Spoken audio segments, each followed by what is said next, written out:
Hi everybody, we're just going to quickly run through the new diary function that we've added, which is consolidating what was the service and stock transactions into one single transaction screen. So to access it, you right click as normal on an appointment, select the transaction button, and what will happen is this will bring up a dialog box which will enable you to enter both services and stocks from the same screen.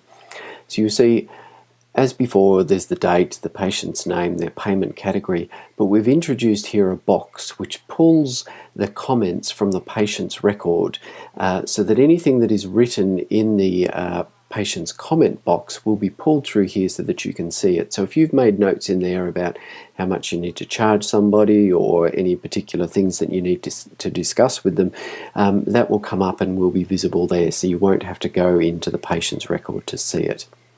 So if you're entering a service, just as normal, you select the service type from the drop-down list. It will bring in the price and the tax code, and then if you want to record a payment, you tick this box. As before, you then have the different options, so you can select cash or whatever type you want, and then what we'll see is as we move away from this, it will then bring in the total down the bottom here. Now, you can still, as normal, if you want to pay, say, different payment amounts, you can do that and then, say, do the rest with high caps or whatever, and you can see it brings up a running total down the bottom. Now, if you just want to enter a service, then all you have to do now is click Save and enter it, and it will just be entered as normal. If you want to enter a stock item as well, then you just click on this and it will make the stock items available. You can select whatever stock you want from the drop-down list. Again, you can tick this and record a payment, and then you can see that it increases the total down the bottom here so that we have a cash total and a high caps total, so that if you it saves you getting out your calculator and adding them up. And then when we click Save, what that will do is that will then just enter those transactions as the previous one would have done, except that it's doing them both at the same time. So that's how we use the new transaction screen that we've produced on iconpractice.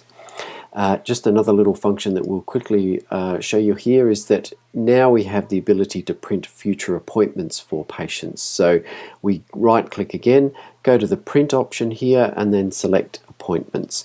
And what will happen is it will bring up a list of the patient's appointments, and what you can then do is that you can then print it out. Now you can see that this this test patient that I put in has another 2 appointments booked, and so I just need to click the print button, and I can then print that out on a bit of paper and give it to the patient. So hopefully you find those useful. Be very interested to hear your feedback. Tell me what you think of them, and hopefully you think they're great.